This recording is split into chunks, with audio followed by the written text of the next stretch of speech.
datang di workshop SMA Santo Yosef Pangkal Pinang 2020 by Cyber Kreasi.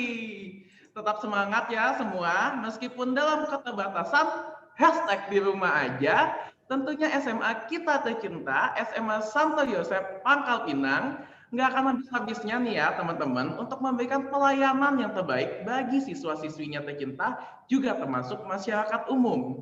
Perkenalkan, saya Bob Budiman akan membantu menjadi moderator pada hari ini.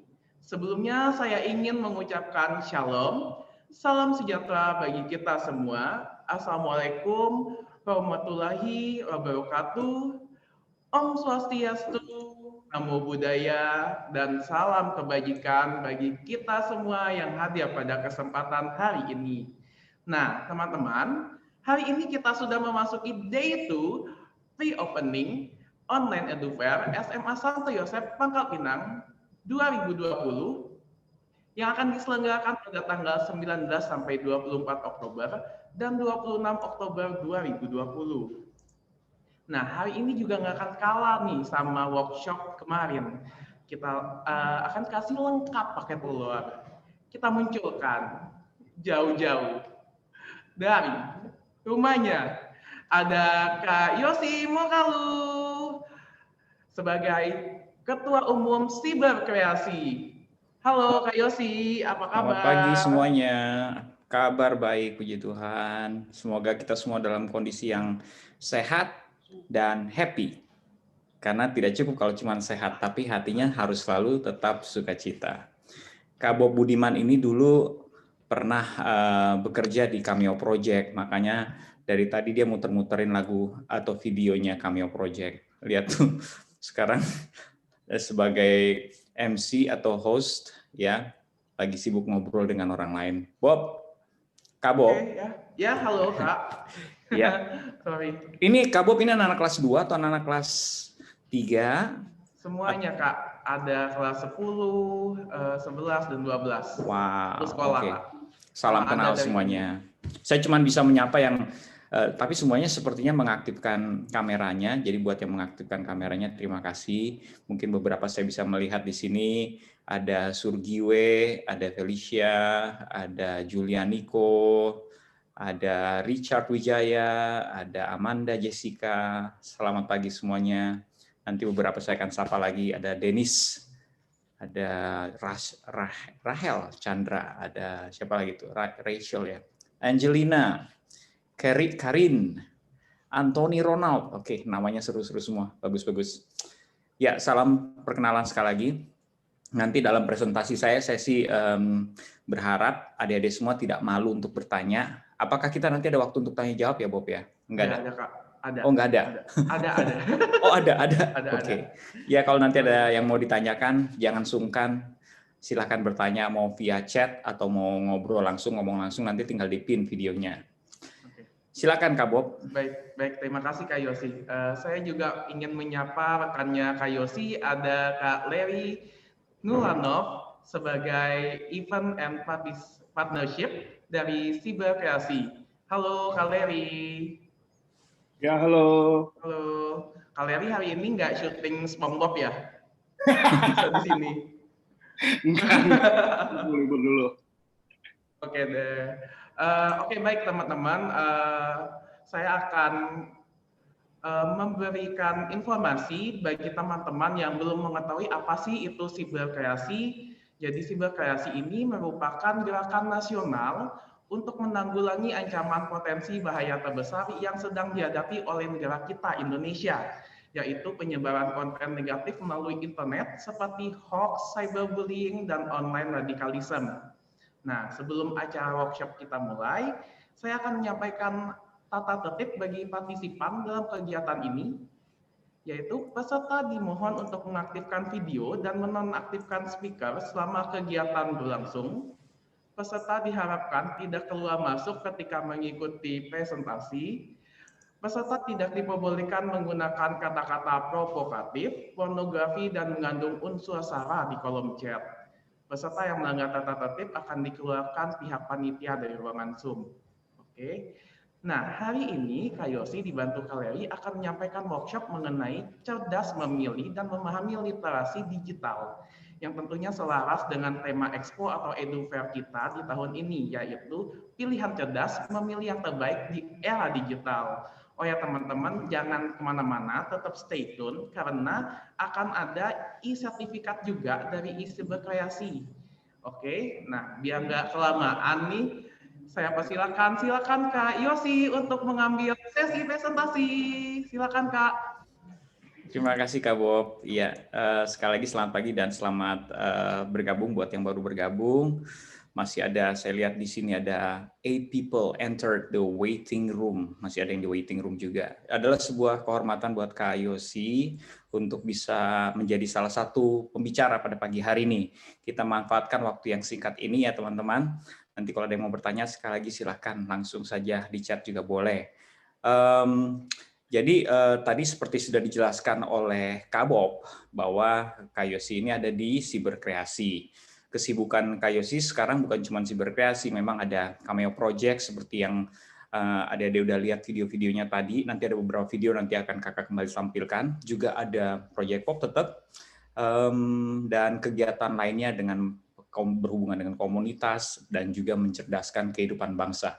Nah, Siberkreasi adalah gerakan nasional literasi digital. Kenapa kita perlu literasi digital? Bahkan kalau perlu di-overkomunikasikan, karena pelanggaran digital itu terus ada setiap hari. Bahkan kalau adik-adik mau tahu, ini baru yang sekitar hoax tentang COVID-19 atau Corona itu sudah sampai 1.200 hoax. Sudah banyak ya. Tahunnya belum berakhir, tetapi jumlah hoaxnya lebih banyak daripada jumlah hari dalam satu tahun ini. Artinya satu hari itu lebih dari satu hoax, informasi palsu. Itu ada yang namanya disinformasi, ada yang misinformasi. Ini baru satu pelanggaran, sedangkan di dalam dunia digital, cybercrime itu a lot, bukan cuma hoax saja, tapi banyak halnya. Dan kita semua tidak mau adik-adik di sini menjadi orang yang memiliki jejak digital yang akhirnya nanti tanpa disadari melanggar undang-undang ITE, sehingga itu akan menyulitkan adik-adik dan juga masa depannya adik-adik. Karena kadang-kadang orang tidak sadar loh, orang tidak sadar melakukan cybercrime. Jadi nggak semua cybercrime itu atas dasar kesadaran atau motivasi tertentu. Contoh ya, hoax misalnya. Kan tadi ada videonya tuh, cek dulu. Kita siapa di sini yang pernah menyebarkan informasi yang ternyata tidak benar? Ya, saya pun pernah, langsung saya tarik karena saya pikir itu informasi yang benar. Dulu di Jakarta di Tamrin itu ya, mungkin adik-adik belum ingat karena masih kecil. Sempat ada teror yang membawa bom di Jalan Tamrin Jakarta Pusat. Lalu di Pondok Indah ada di grup WhatsApp beredar berita di Pondok Indah dilihat ada orang yang naik motor pakai senjata, ada fotonya. Ya, bilang hati-hati yang mau ke Pondok Indah juga di sana ada orang-orang yang mencurigakan. Nah, ditulisnya seperti itu. Karena kakak punya teman di Pondok Indah, jadi kakak berpikir, wah ini kayaknya saya mesti share nih. Kasihan teman-teman saya di Pondok Indah nih, bisa bahaya. Orang yang di Tamrin aja bawa bom, tembak-tembakan sama polisi. Lalu saya share, ternyata itu hoax. Nah, itu contoh ya. Jadi semua, sedangkan literasi digital itu banyak, luas, bukan cuma tentang hoax. Ada tentang pornografi, adiksi, cyberbullying, dan segala macamnya. Nah, Indonesia memang belum menjadi negara yang memiliki fasilitas di mana internet belum bisa dinikmati dari Sabang sampai Merauke. Kalau di Pangkal Pinang ya kita sudah bisa menikmati internet, tapi banyak loh saudara-saudara kita yang belum bisa menikmati internet. Nah, apalagi mereka ini, di mana pembangunan kita sedang menuju ke sana, kita harus mempersiapkan sumber daya manusianya yang siap untuk menjadi pelaku internet. Nah, makanya literasi digital harus over komunikasi, dibicarain terus, dikasih tahu terus, diajarkan terus, diingatkan terus. Karena we know people who knows better doesn't mean will do better. Ya, ingat ya itu adik-adik ya. Jadi jangan jadi jumawa atau sombong gitu. Saya sih nggak akan mungkin deh Kak Yosi untuk jadi pelaku cybercrime. No, people who knows better, remember this, doesn't mean will do better. Coba contoh yang paling mudah. Siapa di sini yang bisa naik motor, tapi sudah tahu peraturan lalu lintas, tapi kita sering sekali melanggar peraturan lalu lintas. People who knows better doesn't mean will Do better. Oke, saya akan mulai slide-nya ya. Silakan Larry dibagikan slide-nya. Oke, cerdas memilih dan memahami literasi digital. Next slide. Ya, ini kita mau melihat kondisi di dalam negeri dulu ya. Kalau di dunia pasti teman-teman sudah tahu semuanya sedang kita memasuki atau kita adalah orang-orang manusia yang terpilih untuk menghidupi era ini, era digital technology. Kalau kakak sudah mengalami masa teknologi yang sebelum digital disebutnya analog. Analog itu dulu kalau rekaman itu nggak segampang sekarang. Kalau bikin musik, bikin lagu, itu nggak segampang sekarang. Masih pakai pita rekaman, jadi belum digital semuanya. Dulu bentuk-bentuk rekaman lagu, kalau sekarang adik-adik udah bisa menikmati lewat iTunes, Spotify, dan segala macam digital store dan juga digital music lainnya. Zaman dulu masih pakai kaset. Setelah kaset ada CD, ya. Jadi kakak mengalami di masa-masa seperti itu. Oke, ini adalah masalah atau sosial media di Indonesia. Next slide. Berapa pengguna media sosial di Indonesia? As you can see di slide-nya, ini ada bisa melihat sendiri bahwa populasi kita kan hampir 300 juta ya, 268,2, and then pengguna telepon sebesar itu karena diperhitungkan bukan saja penduduk Indonesia, tapi perusahaan dan juga pendatang. Pengguna internet ada 150, berarti ini lebih dari setengahnya ya, walaupun internet belum sampai Sabang sampai Merauke. Pengguna sosial media 150 juta. Saya percaya di sini semuanya yang hadir 619 siswa di sini semuanya pasti pengguna sosial media. Bahkan ada yang punya double account bukan cuma satu account, yaitu account-account yang ingin dirahasiakan dari orang tuanya. Itu biasa, tenang saja, nggak ada orang tua di sini. Jadi ada 157 pengguna aktif sosial media. Siapa di sini yang setiap hari membuka Instagramnya atau membuka TikTok-nya atau bahkan rajin membuat konten di YouTube? Pasti banyak di antara adik-adik semuanya yang melakukan hal tersebut atau itu adalah perilaku para pengguna sosial media. Nah, next slide. Jadi ini adalah 10 sosial media yang paling banyak digunakan di Indonesia. Nomor 1 YouTube. Nomor 1 YouTube. Nomor 2 ada WhatsApp, nomor 3 Facebook, nomor 4 Instagram, Twitter, Line, ada Facebook Messenger, LinkedIn, Pinterest, WeChat. Di sini TikTok belum masuk ya. Mungkin kalau kata data ini kan adalah sumbernya dari kata data. Kalau kata data melakukan surveinya lagi, mungkin TikTok sudah masuk ke 10 besar nih. Oke, dari 10 ini saya yakin nih teman-teman pasti ada yang sudah pasti minimal 3 dipakai di sini, YouTube, WhatsApp, atau Instagram, minimal 3, saya yakin. Oke, next slide. Nah, kita akan masuk, kalau kita mengetahui bahwa kita adalah bagian dari digital technology dan kita adalah pelaku, kita harus bijak bermain media sosial. Pertanyaannya adalah, apa yang dimaksud dengan bijak? Next slide. Bijaksana adalah dapat membedakan mana yang positif dan mana yang negatif. Lalu semuanya bertanya atau berkata, ya gampang dong Kak, saya bisa membedakan mana yang positif dan mana yang negatif. Saya termasuk yang bijaksana dong. No, I'm telling you, positif dan negatif adalah sesuatu yang relatif. You know why relatif? Apa yang saya katakan belum tentu buat orang lain itu positif. Ya, memang ada nilai positif yang universal, tapi ternyata dalam aplikasinya segala sesuatu yang ada dalam hati dan pikiran kita nih adik-adik belum tentu akan membuat sesuatu yang positif yang katanya universal, semua orang akan memberikan sebuah reaksi yang sama, itu akan berlaku seperti demikian. Karena banyak sekali contoh kasus sebuah kata yang seharusnya nilainya objektif secara etimologis ternyata ada nyawa negatifnya. Tadi ada video "Hey anjing", ya buat yang masuk lebih early pasti nonton video tersebut, ya kan? Itu video salah satunya ditujukan untuk mengangkat isu tersebut. Kata-kata yang supposed to be kalau dari fungsinya secara etimologis itu nilainya objektif, hanya menerangkan sebuah benda atau makhluk hidup, tetapi memiliki nyawa yang negatif. Tadi makanya kenapa kakak pakai kata waktu kalau di video itu pakai katanya 3 kata binatang ini, anjing, monyet, dan babi. Kenapa? Karena 3 ini sudah ada nyawa negatifnya. Apalagi yang namanya anjing. Kalau orang menyebutkan anjing, orang akan bilang, ini sih negatif ya. Rasanya negatif. Padahal belum tentu. Kalau ditaruh dalam kalimat pun belum tentu hasilnya negatif. Apalagi kalau dipakai intonasi. Banyak sekarang yang memuji orang lain dengan pakai kata anjing, bukan? Anjing keren banget filmnya. Anjing lo udah main Among Us belum? Keren banget lo gamenya. Anjing. Oh dading Mang Oleh rasanya anjing. Nah itu semuanya kan bukan hinaan. Itu semuanya kayak pujian. Cuman kenapa nyawanya negatif? Karena anjing lebih sering dipakai dalam hinaan dan orang mengkategorikannya di Indonesia ya. Itu adalah sebuah yang kasar, sebuah kata yang kasar. Coba dipergunakan di Amerika. Belum tentu itu kasar. Doggy, you my dog. Bahkan itu disangka keren, deket.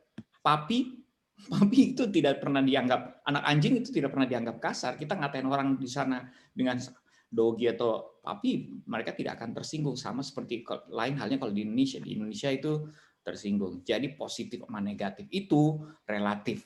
Next slide. Nah, hal yang positif dan hal yang negatif itu tergantung dari nilai-nilai yang kita kenal dalam kehidupan kita. Benar loh ini. Kalau ya misalnya orang selama dia berkumpul dengan orang-orang yang biasa dengan bercanda yang kasar, ya di Amerika swearing itu sesuatu culture. Ya bahkan hampir semua lagu rap sekarang, hip hop, R&B, hip hop terutama itu pasti ada swearingnya. Itu pasti ada explicit liriknya. Ya kan? Dan buat mereka itu udah culture, udah budaya, udah bukan sesuatu yang kasar lagi, sudah diterima. Baik, nah misalnya begini, di Indonesia belum. Jadi coba kalau adik-adik sering dengerin hip hop atau nonton YouTube di mana YouTubersnya suka swearing dalam membuat kontennya, biasanya gamers ya. Gamers kan kalau main game itu dia mengumpat, kalau kalah, mati atau apa gitu dia mengumpat, biasanya apa adanya. They wanna be original, apa adanya. Jadi dia swearing. Nah, kalau kita sering mendengarkan hal yang seperti itu, kalau kita berkumpul dengan teman-teman yang sering bercanda seperti itu, lama-kelamaan kita akan menganggap swearing atau ngatain orang lain itu biasa. Jadi, semua orang punya proses yang akan membuat kita memegang nilai-nilai tersebut. Nah, ini jadi yang menyebabkan hal yang positif dan negatif itu relatif. Next slide.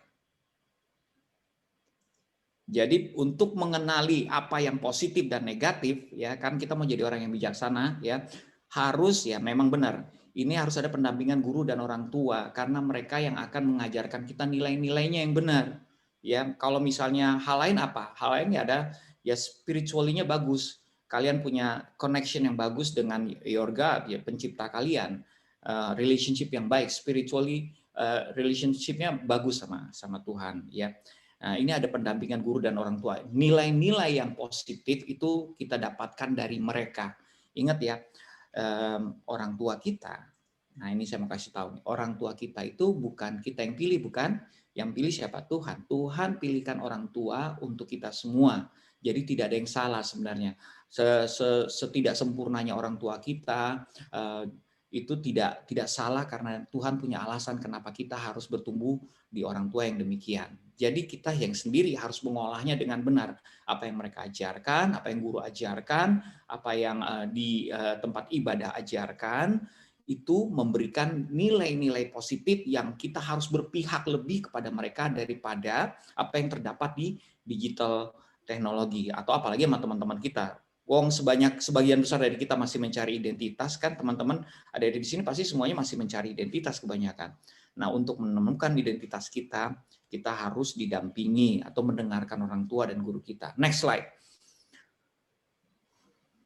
Nah semuanya berhubungan dengan ini adik-adik. Jadi bijaksana itu adalah semakin cepat kita mengenal identitas kita akan mempengaruhi cara kita menilai apa yang positif dan apa yang negatif. Ngerti nggak sejauh ini? Bagaimana sih hubungannya Kak Yosi? Kaitannya di mana? Ini apa hubungannya sama literasi digital? Ternyata literasi digital berbicara sesuatu yang lebih dalam daripada sekedar melarang jangan ini, jangan itu, jangan ini ya. Karena memang demikian.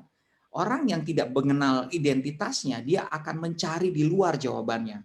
Ketika di rumah dia kurang perhatian, dia akan mencari di luar perhatiannya.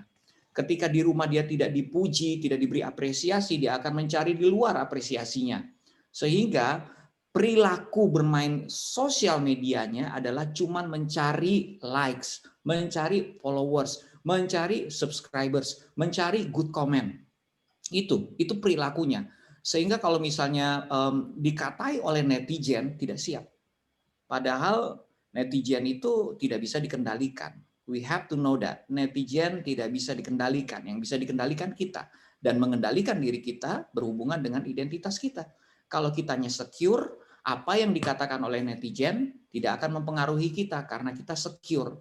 Apa yang dikatakan oleh teman-teman kita yang bully kita sengaja atau tidak sengaja tidak akan mempan. Kenapa? Karena kita secure. Berarti kata kuncinya ada di kita. Semakin kita mengenal diri kita dengan benar, semakin kuat kita berkontribusi, bermain sosial media. Kita tidak lagi mencari pengakuan, kita lebih menjadikan diri kita berguna dengan konten-konten kita. Konten itu bukan cuma video, foto, tapi komen juga ya. Komen, pendapat, bagaimana kita mengisi kolom akun orang lain. Nah, itu adalah konten juga. Terhitung sebagai konten. Next. Saya mau kasih lihat satu video ya. Video ini social experiment. Ini contoh yang benar-benar paling bisa related to apa yang tadi saya kakak sampaikan, bahwa positif atau negatif itu relatif ya. Ini social experiment dari seorang anak SMA, anak SMA nih, seumuran sama adik-adik semua, membuat video social experiment. Dia interview orang, menurut dia orang akan senang kalau dikatakan beautiful atau indah ya. Coba, di sini siapa yang tidak senang kalau dikatakan indah? Coba bayangkan kamu kalau sedang ada di depan kamera, orang mau interview kamu, dan kamu berada dalam posisi seperti yang ada di dalam video ini ya. Kita saksikan sama-sama ya videonya ya.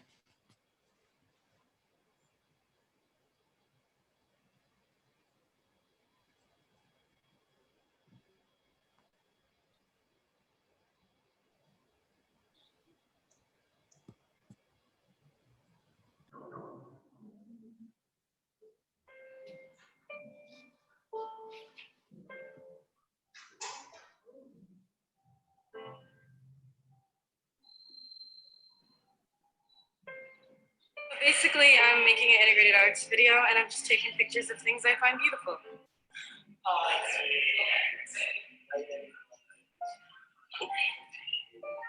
Things that I find beautiful. Of course. So I just need you to stand there and exist of things I find beautiful. And I think you're a beautiful person. Of course. It's not. Things I find beautiful. You got a great look. You're beautiful.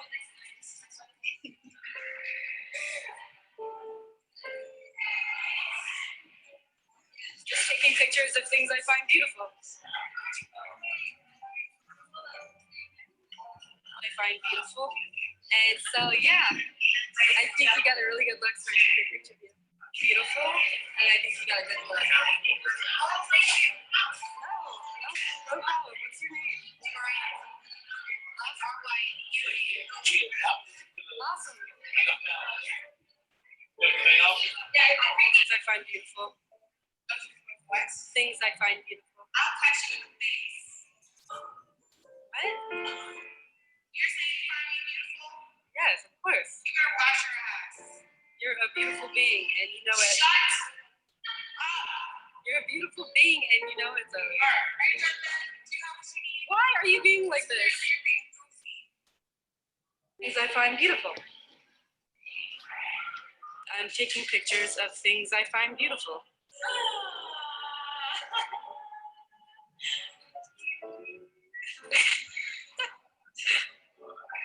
Things I find beautiful. So yeah.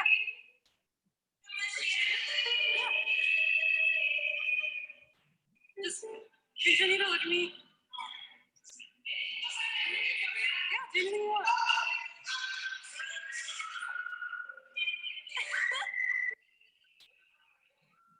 Just look at me. Just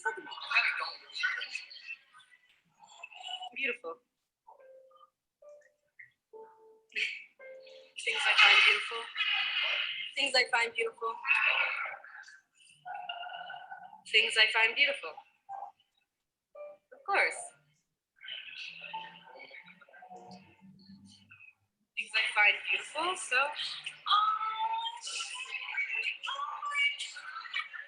things I find beautiful.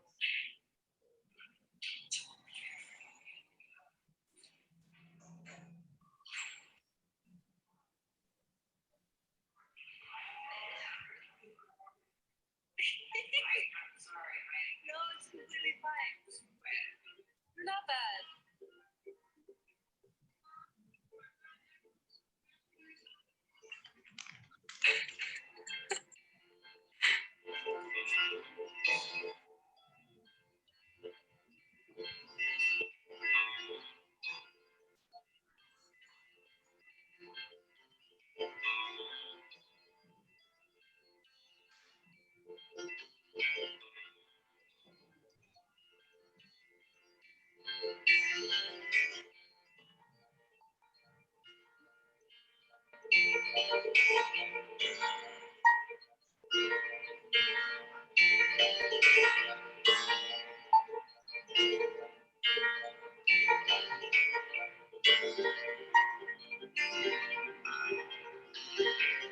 And I'm just taking pictures of things I find beautiful.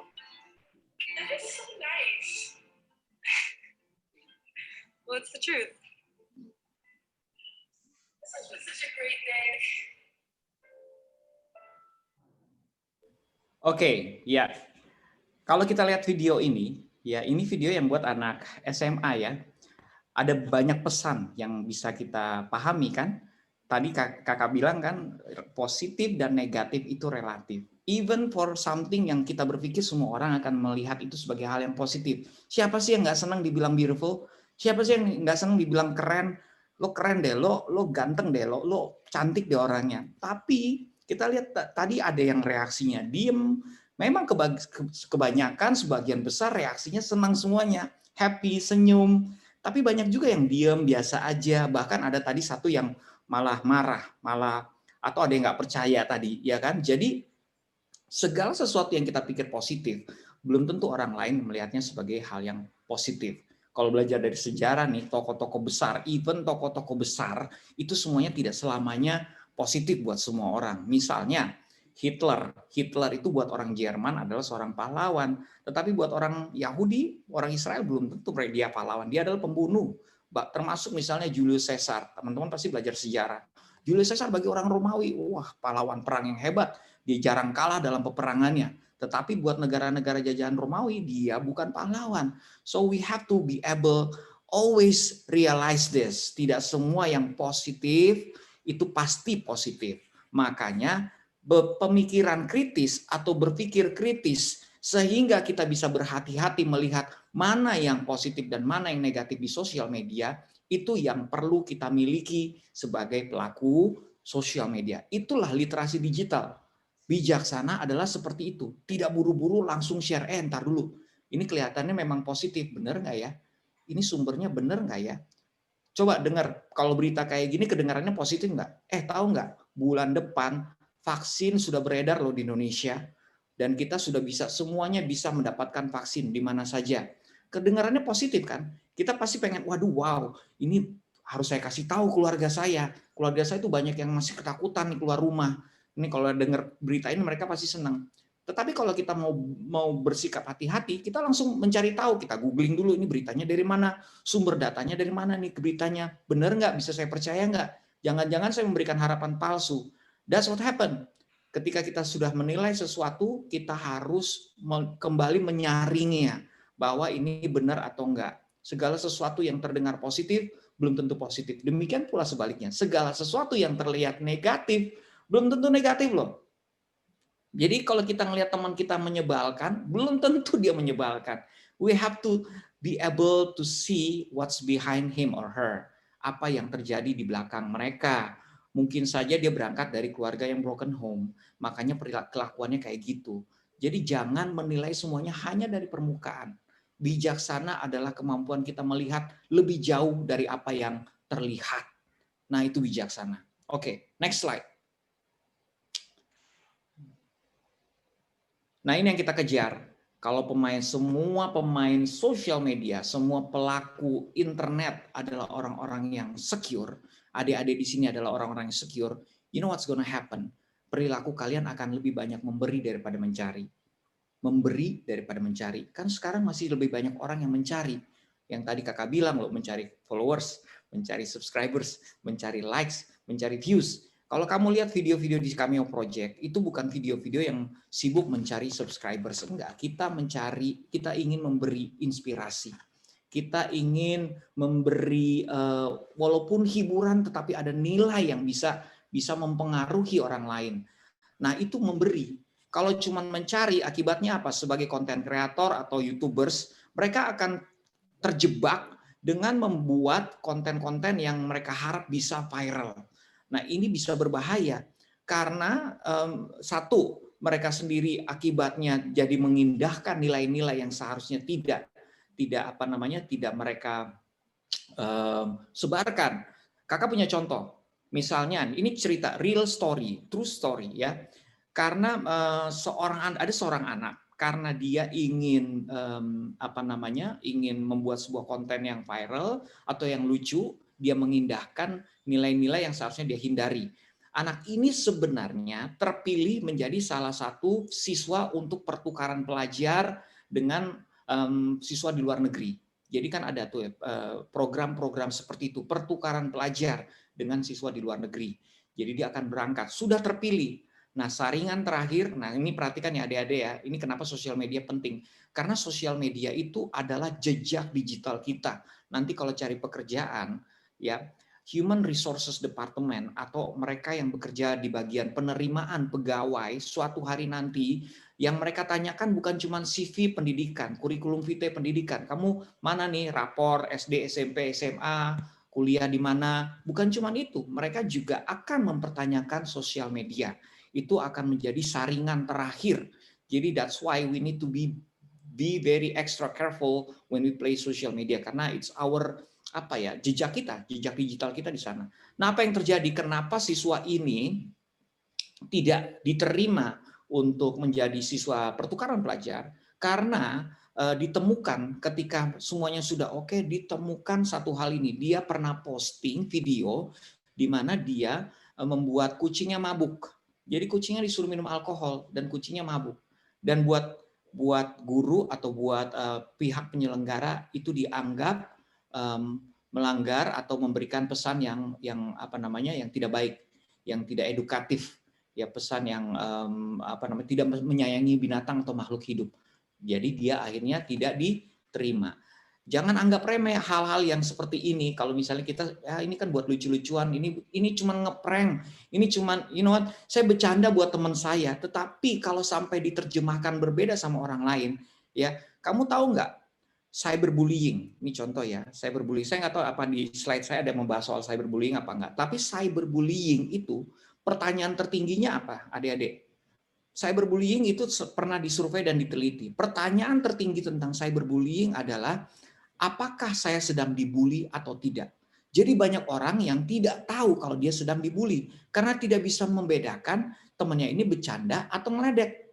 Pertanyaan kedua yang sama besarnya dengan itu, ini seluruh dunia ya adik-adik, adalah apakah saya sedang membuli atau tidak? Karena banyak orang yang tidak tahu apakah dia ini masih bisa diterima bercandanya atau tidak. Jadi tidak bisa dianggap remeh kalau kita bercanda sama teman kita. Enggak, dia teman gue ngatain dia gendut biasa aja. Ternyata make sense buat dia. Mungkin reaksinya dia di sosial media ketawa-ketawa aja. Mungkin dia senang-senang aja. Tetapi you never know what happened after that. Di rumah dia kayak gimana, hatinya kayak gimana. Gue ngatain dia cupu biasa aja. Gue ngatain dia jelek biasa aja. Gue ngatain dia bodoh biasa aja. Gue ngatain dia tolol biasa aja. Bercanda lagi. But you never know. Kalau 5 orang, 6 orang ngatain dia sama hal yang sama, kita nggak tahu apa terjadinya sama dia. Bagaimana kalau di rumah sebenarnya dia sendiri adalah termasuk orang yang tertolak, di mana di rumah semua orang ngatain dia bodoh. Di saat dia mengharapkan teman dia ada yang bisa nerima dia untuk melihat dia dari sisi yang berbeda, dia tidak bodoh, teman-temannya juga mengatain dia bodoh. Apa yang terjadi? Cyberbullying itu bisa mengakibatkan depresi bahkan sampai bunuh diri.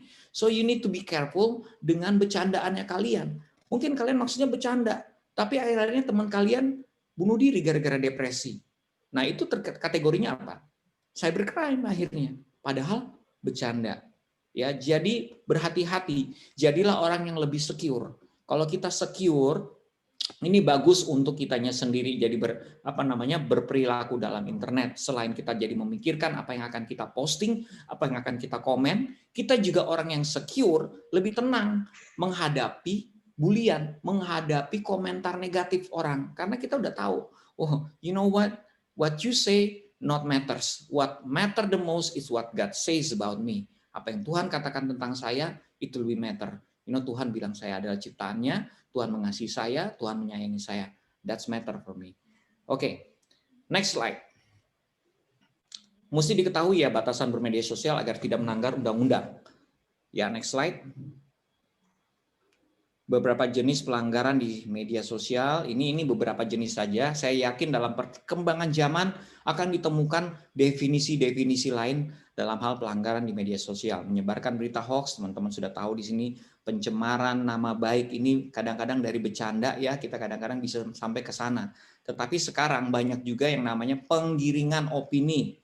Nah, kalau misalnya adik-adik pasti belum begitu peduli dengan politik. Banyak yang di Jakarta yang sepertinya peduli dengan politik, tapi sebenarnya mereka juga masih terbawa oleh penggiringan opini. Penggiringan opini seperti ini. Kalau kita melihat dan terlalu percaya sama seseorang, terus apa yang dia katakan itu sepertinya oke, lalu kita setuju dengan opininya, kita sudah tergiring. Kalau kita mau jadi orang yang secure, orang yang hati-hati, apapun yang diucapkan oleh orang, kita selalu berhati-hati. Benar nggak nih apa yang dia ucapkan? Benar nggak nih kesimpulannya? Benar nggak nih sumber-sumber data yang dia sampaikan? Penipuan online, ini banyak sekali. Bahkan kalau ada search di YouTube ya, banyak social eksperimen juga dari sini. Banyak akun-akun, kelihatannya kalian misalnya kalian berkenalan dengan orang di sosial media. Dari akunnya, dari profile pictures-nya, wow, he's like my age, she's like my age. Ini bisa jadi teman kita. Ngomongnya juga cara ngomongnya sama kayak saya. Ini dia pakai bahasa generasi saya. This is my friend. I can relate to this person. Tapi banyak loh yang namanya mereka sangat jago, bukan cuma menipu dengan profile pictures-nya, mereka bahkan bisa membuat sebuah jejak digital yang kalian pikir this is a real person, this is a real life. Ini kehidupannya menunjukkan bahwa benar-benar dia seorang remaja. Padahal belum tentu. Oke. Ada cyberbullying, tadi kita sudah bahas, ada menyebarkan kebencian, dan tadi terakhir apa di slide sebelumnya? Ada privacy violation, ini juga penting ya adik-adik ya. Ini adalah pelanggaran data, kadang-kadang kita nggak ngeh apa yang kita posting, tapi ternyata itu memberikan data yang cukup untuk seorang penipu yang menipu kita. Jadi hati-hati dengan privacy violation. Ya, kalau kita punya adik misalnya, adik kita di SD, kita senang sama adik kita bangga sama adik kita foto, kita videoin, kita kasih tahu di kelas berapa, namanya siapa, umurnya berapa.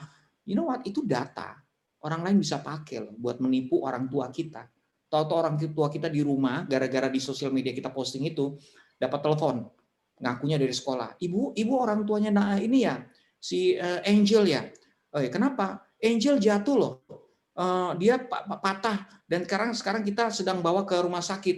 Kita percaya. Angel kelas 3 kan Bu? Iya. Oh, tahu dari mana ini orang? Ternyata dari data yang kita kasih. Sesemudah itu orang bisa menipu kita. Jadi we need to be very careful dengan apa yang kita share di sosial media. Lihat ini, dari segini aja sudah banyak kemungkinan bukan kita menjadi orang yang jadi tidak berhati-hati bermain sosial media. Next slide. Saya mau bahas khusus tentang cyberbullying. Next slide. Slide berikutnya. Ya, ini data cyberbullying. Coba dilihat nih datanya. Teman-teman lihat. Ini reaksi orang yang pernah kena cyberbullying. Hampir 49% pengguna internet pernah dirisak atau dirundung ya, dibully, di cyberbullying, di medsos. Siapa di sini yang pernah merasa kayaknya gue dibully nih sama teman-teman gue, tapi ya mungkin karena kuat, karena secure, jadi tidak mempan bullyingnya. Tapi ada loh teman-teman yang nggak kuat ya. Nah, 49% pernah dibully. Ya, dilihat dari reaksi mereka yang membiarkan paling banyak di sini, ya udahlah biarin aja, gue lupain, mungkin bercanda, mungkin apa, ditinggalkan saja, tidak akan mengganggu kegiatan saya. Ada yang balas cukup besar. Ada yang balas juga ngebully, cari teman-temannya, gue masa dibully masa sama si ini, yuk kita bully balik yuk. Masa itu si Devin dia ngebully gue, oke kita bully balik yuk si Devin, misalnya kayak gitu ya. And then ada juga yang menghapus, ajakannya simple, menghapus ini tindakan yang bijaksana kalau menurut kakak ya. Salah satu yang bijaksana udah hapus saja daripada itu mempengaruhi kamu. Atau ada yang melaporkan, kalau kamu berani melaporkan. Kenapa jumlahnya sedikit yang melaporkan? Karena banyak yang takut kehilangan teman. Jadi dia lebih takut kehilangan teman daripada melaporkan. Oke, next slide. Nah ini tadi yang kakak bahas. Ini pertanyaan paling tinggi. Apakah saya sedang dibully secara online? Atau bagaimana kita membedakan antara lelucon candaan dengan bullying? Next slide. Jadi caranya bagaimana? Ini sesederhana ini.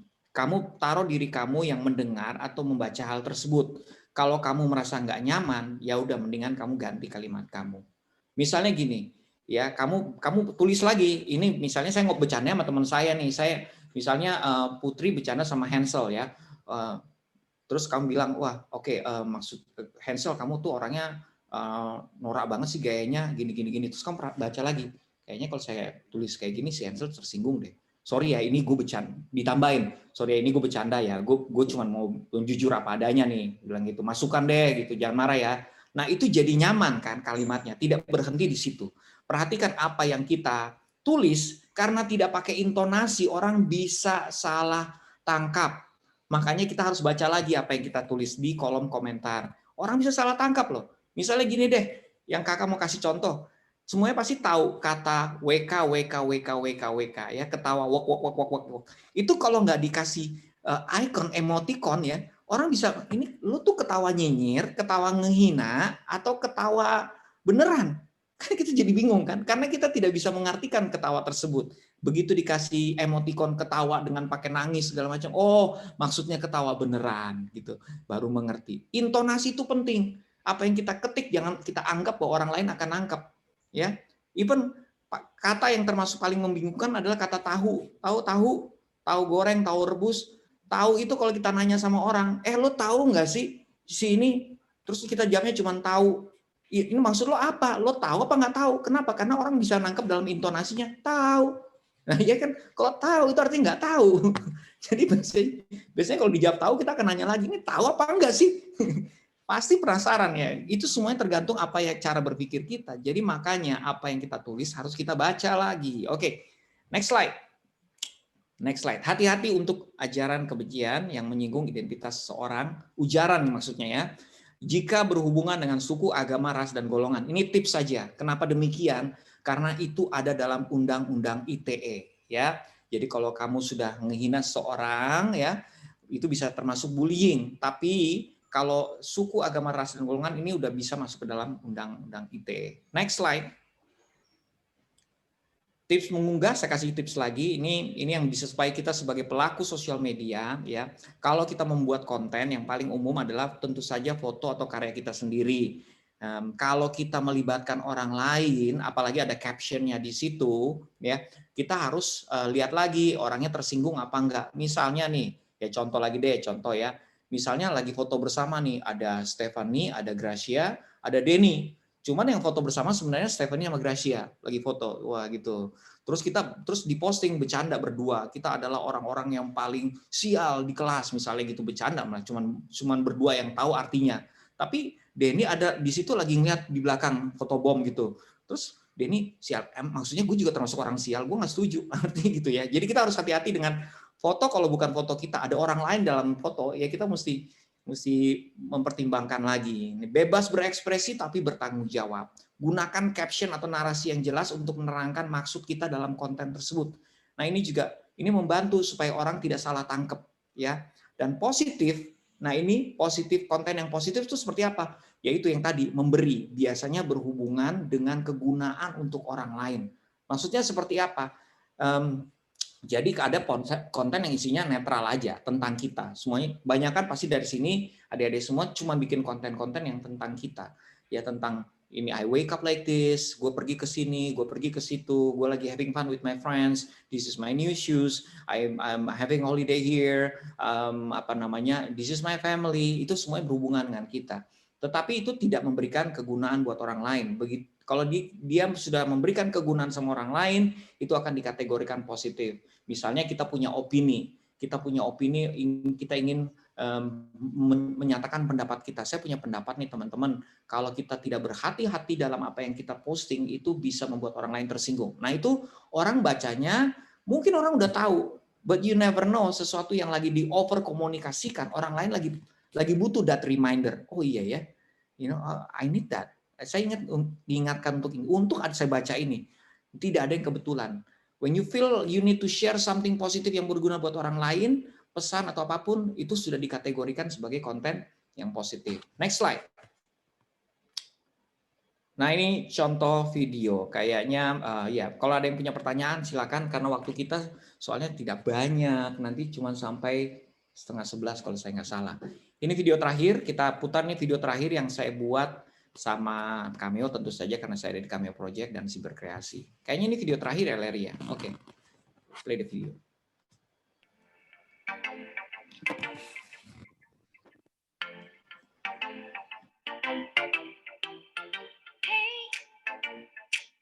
Kamu nonton apa? Pilihlah tontonan yang sesuai umur anak-anak kita. Hey, nonton ini aja. Hey, Kok nonton mulu? jangan sampai ketagihan. No. Hey, kita main saja. Sejak kecil belajar tanggung jawab dan juga peduli agar nanti aku siap untuk pimpin Indonesia. Hey, ini kan gak lucu. Hati-hati jejak digital kita, jangan sampai data anak tersebar. Hey, Akibatnya, oh, sejak kecil belajar tanggung jawab dan juga peduli agar nanti aku siap untuk pimpin Indonesia. Ya, memang anak masa depan bangsa selalu jadi slogan di mana-mana. If we are the future, then you should make time. Don't just let internet mess with our mind. Punya gadget perlu tanggung jawab. Pakai benar masa depan mantap. Oh, yeah. How can we tell what it's like by ourselves? Yo, mom and dad, we need help. Aku sejak kecil belajar tanggung jawab dan juga peduli agar nanti aku siap untuk pimpin Indonesia.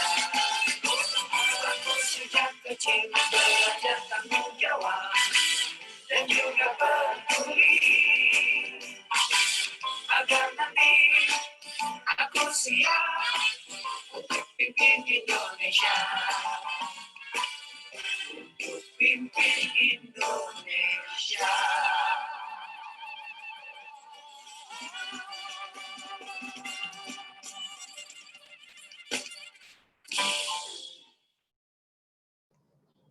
Oke, itu video yang menutup dan sekaligus memberikan pesan sama kita semua supaya kita mau menjadi pelaku internet yang peduli dan bertanggung jawab. Ya, adik-adik ya.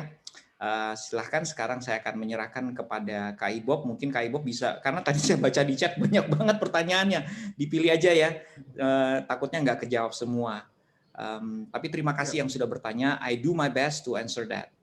Oke, semoga semuanya mendapatkan sesuatu ya pagi hari ini. Oke, terima kasih Kak Yosi. Aku Bob, Kak, bukan Ibob. Iya, Bob. Sama Kak Ibob. Bob.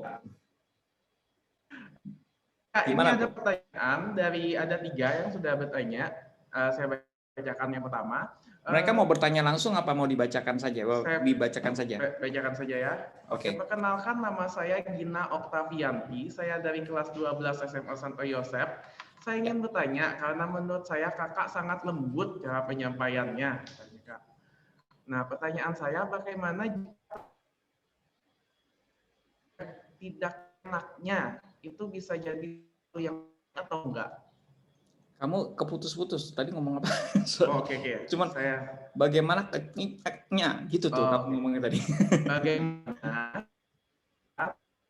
ya, Kak, Keputus lagi. meyakin Sebentar, saya cari pertanyaannya Gina ya. Iya, saya Oh ini di.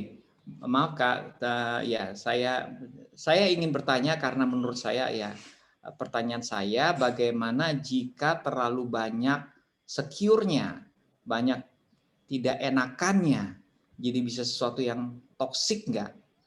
Ya oke, ini sebenarnya kalau dijelaskan dengan contoh kasus lebih mudah ya. Terlalu banyak secure-nya tuh artinya apa?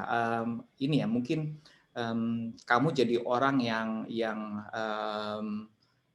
ini ya, yang tidak enakan tuh sebenarnya bukan buah dari secure. Kalau kamu merasa tidak enakan, sebenarnya itu masih termasuk insecure. Pokoknya secure itu biasanya orangnya sudah nyaman dengan dirinya. Kalau tidak enakan itu masih pikiran yang negatif sebenarnya. Ya memang kita menjadi orang yang sudah sedemikian disiplinnya, tidak share sesuatu yang negatif. Tetapi kalau udah tidak enakan itu udah sesuatu yang bukan berasal dari sifat yang secure, yang utuh. Karena tidak enakan itu cuman reaksinya berbeda. Reaksinya lebih baik daripada memarahi seseorang. Reaksinya lebih kepada aduh takutnya begini, aduh takutnya begitu. Itu masih termasuk dalam gini. Secure itu patokannya pengendalian. Ya. Jadi bagaimana kamu mengendalikan diri kamu itu adalah tingkatan secure-nya bisa dilihat dari situ. Semakin kamu bisa mengendalikan diri kamu, artinya kamu semakin secure. Ya. Nah pengendalian itu kan termasuk salah satunya adalah rasa khawatir, rasa nggak enakan, rasa takut-takut. Kenapa demikian? Nanti ya ini contoh yang paling gampang adalah kalau adik-adik mau belajar ilmu komunikasi atau communication skill atau public speaking skill. Public speaking skill itu banyak berbicara soal pengendalian. Artinya apa? Sebelum kita bisa mengendalikan diri kita tidak bisa mengendalikan audiens. Kalau ada di sini yang jadi MC ya, Kak Bob nih misalnya jadi MC, jadi moderator. Kalau Kak Bob banyak nggak enakannya, banyak pikiran, aduh nanti kalau gue ngomong kayak gini dibilang nggak lucu lagi. Kalau gue bilang gini, aduh nanti gue ngomongnya kan gue cadel, orang-orang pasti banyak yang menghina atau menjelek-jelekan. Cuman kan Kak Bob secure ya, dia ngomong apa aja, dia santai gitu, dia tidak terlalu banyak dipikirin. Tetapi karena orang yang tidak enakan atau orang yang banyak takut-takutnya itu berarti sebenarnya dia masih ada faktor insecurity-nya. Nah itu, kalau misalnya nanti kamu Gina, kalau misalnya nanti kamu punya contoh, mungkin bisa lebih detail kakak jawab. Tapi kalau tidak enakan, saya mau katakan itu juga artinya kamu masih ada yang mesti dikendalikan. Tentu saja itu tidak toksik buat orang lain, tetapi itu bisa jadi toksik buat kamu, ya kan? Karena kamunya masih banyak khawatir atau takutnya. Apa kata teman ya? Apa kata dia ya? Apa kata dia ya nanti? Kalau gue gini ntar dia marah. Ya itu seperti itu. Oke, terima kasih. Jadi Kak. bisa ke misjudgment juga, salah penilaian. Oke. Lalu berikutnya ada pertanyaan lagi. Bagaimana jika seseorang tersebut memang kasar atau sarkas, lalu dia selalu ditegur karena sikapnya hingga dia berusaha membalas sesuatu dengan baik sehingga memperletih dirinya sendiri. Ibarat dia jadi fake dan gak jadi dirinya sendiri. Apakah itu hal yang baik, Kak? Terima kasih. Kita harus selalu begini. Orang kadang-kadang kan orang tuh di usia kalian itu sangat menghargai keberadaan teman, ya. Kalau dia ditegur dan dia berusaha memperbaiki dirinya, it's actually you have to be able to see it sebagai sesuatu yang baik karena dia ada usaha memperbaiki dirinya.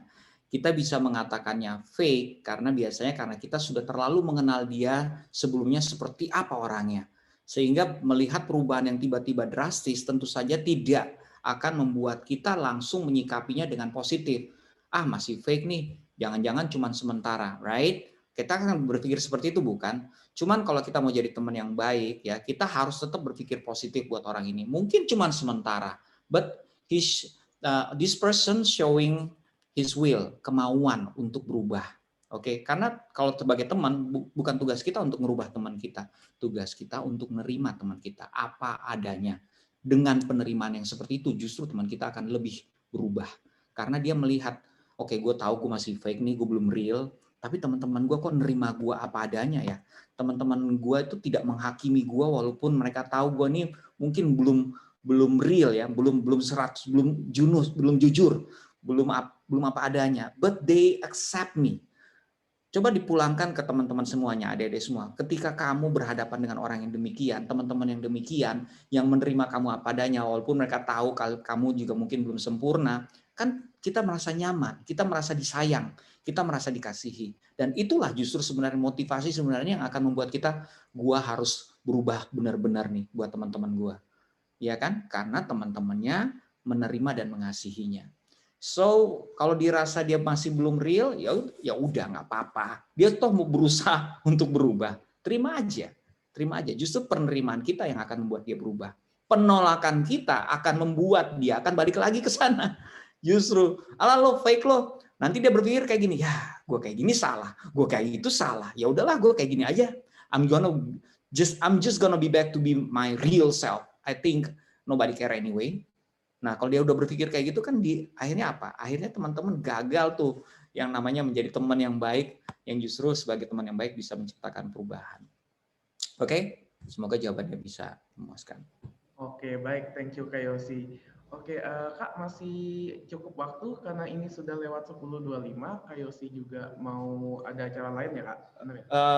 Satu pertanyaan lagi. Oke, baik. Ini dari Barata. Barata ini alumni SMA Santo Yosep tahun 2018-2019. Mau tanya, ada teman saya di chat di grup lain, tapi dia kebanyakan dia ngomong kotor di chat grup. Padahal saya cuma ngomong aja. Pertanyaannya, apakah itu termasuk dalam cybercrime? Iya. Kalau ngomong, jadi gini, di dunia cyber itu ada yang namanya, I see Barata di sini alumni. Ini kayaknya Barata itu konten kreator ya, udah canggih banget, udah ada mic, udah ada headphone, terus dia punya background, sudah dia bisa pilih yang moving. Ini gamers ya kamu ya. Saya cuma menduga aja kalau kamu punya konten pasti kamu gamers. Oke, itu green screen soalnya di belakang. Oke, jadi begini, kalau kita punya teman-teman yang suka ngomong kasar di dunia cyber itu ada yang namanya cybercrime yang bisa dikaitkan dengan undang-undang, tapi ada juga yang hanya terbatas dengan etika atau netiquette ya. Kita lagi membentuk itulah etiket berinternet. Netiquette itu yang akan dicakup adalah yang tidak dicakup dalam undang-undang, yaitu nilai sopan atau tidak sopan oleh para pelaku internet. Nah, misalnya bercanda sarkas. Bercanda sarkas sebenarnya di Indonesia belum umum budayanya. Kalau di YouTubers, di YouTube banyak banget yang bercanda sarkas. Banyak banget ya. Bahkan Deddy Corbuzier juga sering tuh sarkas gitu ya. Tapi kalau ngomong jorok, ngomong kasar, itu sebenarnya gini, bercanda sarkas pun kalau dia pinter, smart, ya dia pilih sudut pandang atau cara menilai yang pinter, sebenarnya itu orang akan bisa melihat kepintarannya. Tetapi kalau dia sarkasnya cenderung ke nyinyir, ya tidak ada landasan yang kuat, orang akan melihat kebodohannya. Nah, yang tadi kakak bilang nih Barata, kalau yang berbahaya di sosial media adalah jejak digital kita. Pada saat dia suka ngomong jorok, dia suka marah-marah, dia suka ngomong apa adanya, itu yang dinilai adalah etikanya berbicara.